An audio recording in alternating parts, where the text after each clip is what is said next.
Hi folks, John Cordisco back again.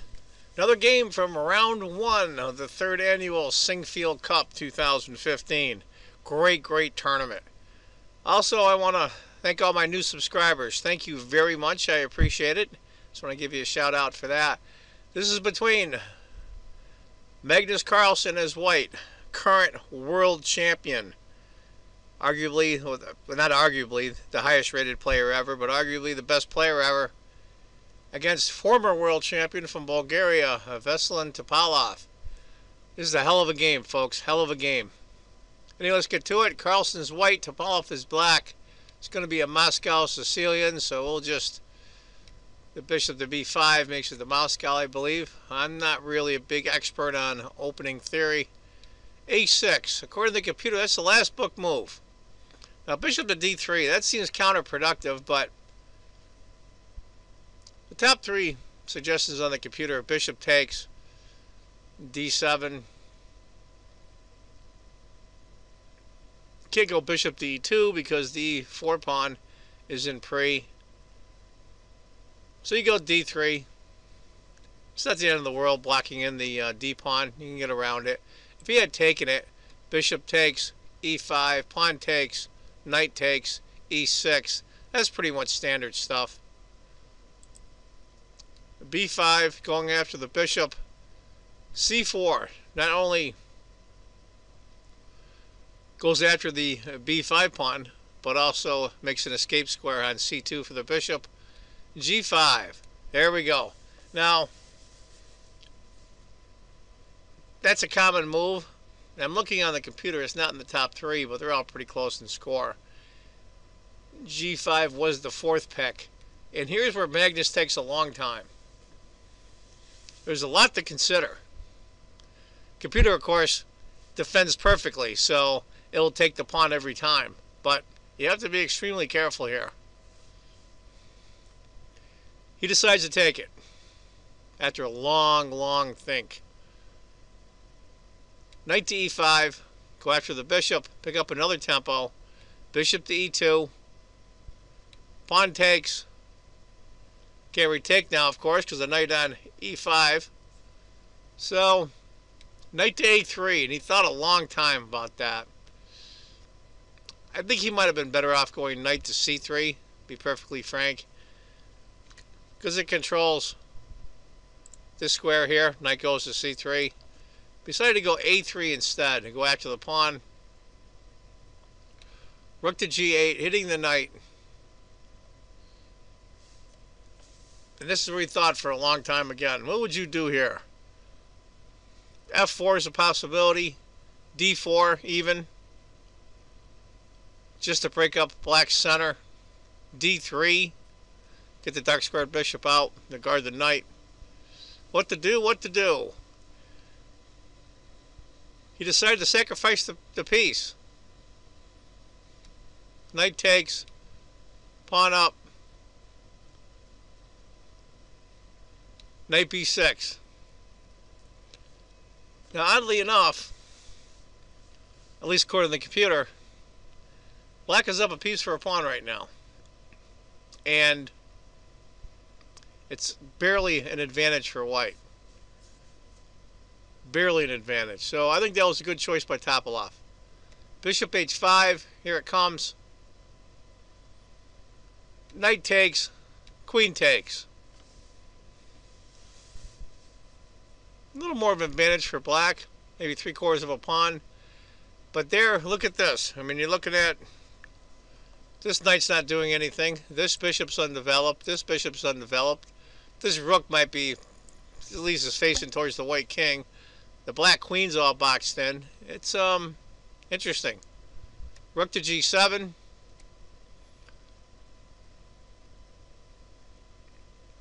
Maybe rook takes g5 might have been better. And then pawn takes on d4 next. Who's to say? Decided to go here. Knight takes. Queen up. Now we have the queen bishop battery. This queen can zip up here and save the day if it has to. Pawn takes. Pawn takes. e5. That might have been a mistake, I think, by Carlsen. I think knight takes the bishop on f8. It's a better move. But Magnus went e5. Who might have questioned the real champion? If he had taken an f8 just for curiosity, what would have happened? Queen goes to h3. Of course, you see that. White can't take with a pawn because of the pin on with the rook. Queen takes, bishop takes, g3. Puts white up 2 pawns, but there's a lot to consider here. And that's a lot of complications I think probably Magnus didn't want to get into. So he went e5, queen to c6, threatening mate. What do you do? What do you do?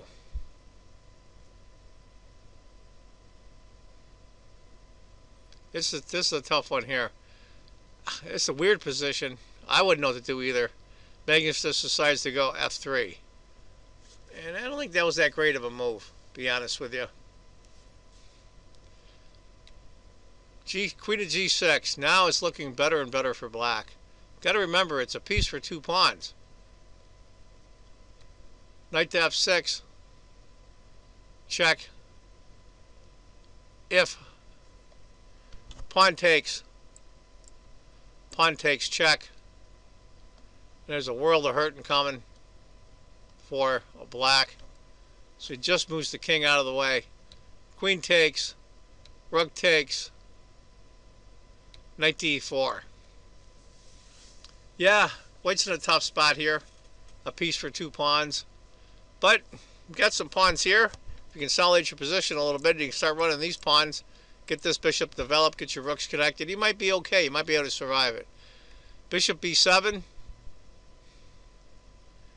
h4. Here he goes with a pawn. Rook to c8. Looks like he might be able to finagle his way out of this. h5. Rook goes back to g8. Bishop d2. Okay. Can Magnus survive this? The threat is, of course, bishop here. Pinning the knight. Knight goes to c4, of course. Hitting the bishop. Bishop goes to c3. Okay. It really sucks still for white, but let's see if he can survive this. Bishop h6. King's still in the middle of the board, but there's not queens on the board anymore, so maybe that king is not so insecure. Rook a to d1, very natural move. King to e8, get the king back over behind his pawns in safety. Rook to d3. White's hanging on by a thread here. That extra piece is a huge deal. Huge deal. But white's pawns are in good shape. 4 pawns on the king side are all connected. Queen side, the 2 are all connected. Black's got some isolated pawns on the queen side. He might be able to survive this. Bishop f4, going after the pawn. Knight to f2. So the rook and the bishop guard the e-pawn. Because he loses that e-pawn, he's in trouble. Bishop c6. And this is where I think Magnus miscues. Maybe it was the pressure. Got to remember the last tournament, the first leg of the Grand Chess Tour. This is the second leg here in the U.S. The first leg was in Norway's home country, where the television station shows him all day, like a regular programming. And he had one of the worst tournaments he ever had. And he did play Topalov in round 1 in that tournament, where he got the time screwed up and he lost on time, even though he's a winning position. Maybe that's what's in his mind, I don't know.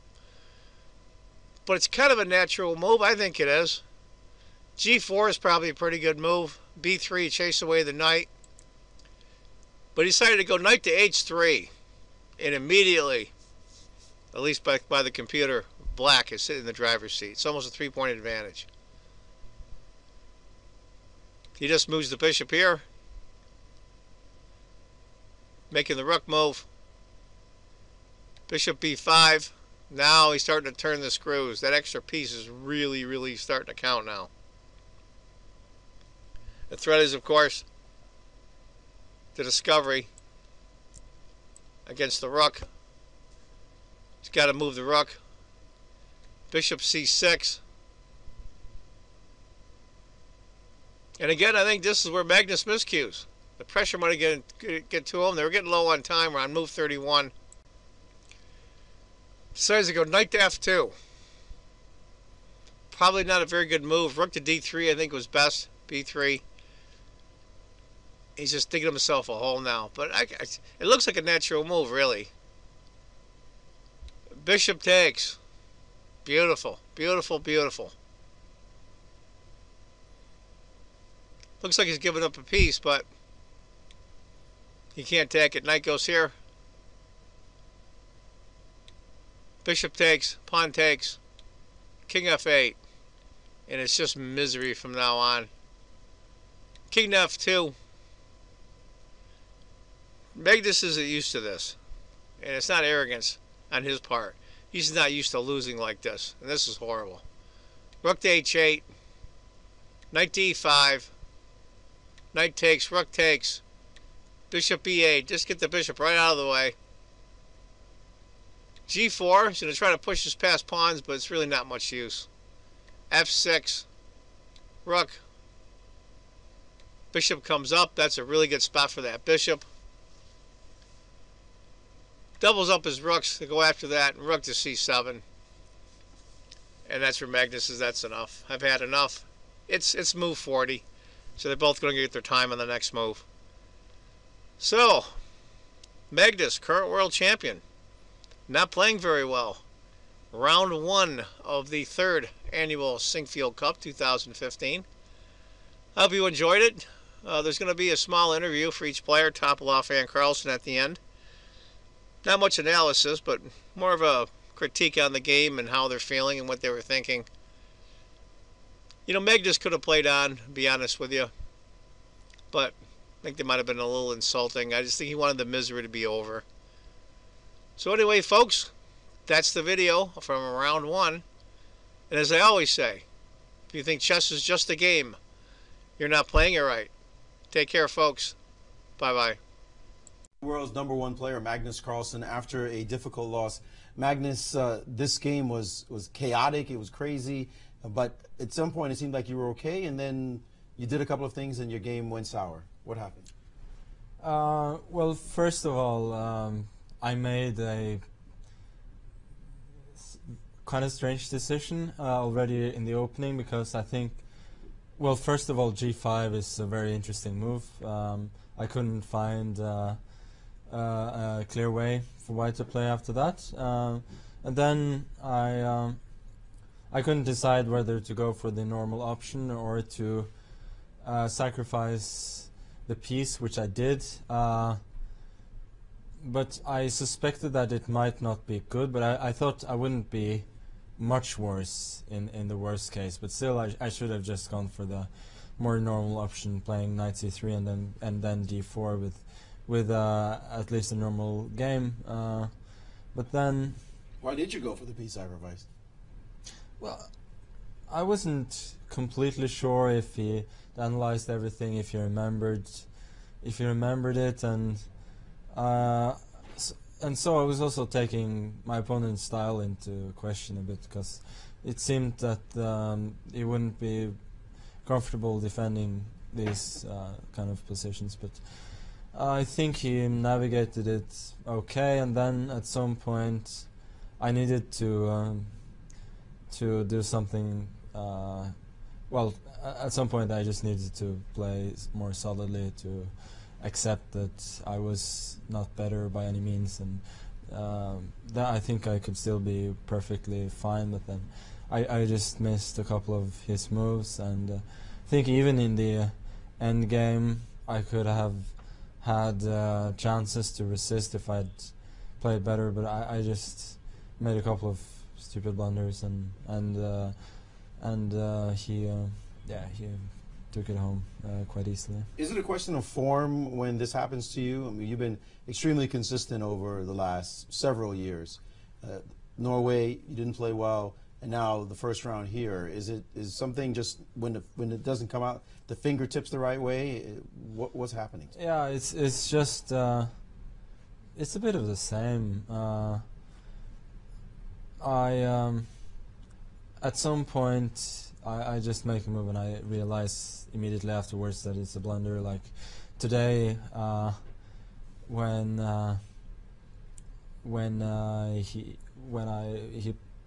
took the pawn on h7, for instance, I don't know if I could have done something differently, but I immediately after that I saw queen d7, that his plan was not queen g4 as I thought, but queen h3, which makes a huge difference. So that was just I don't know.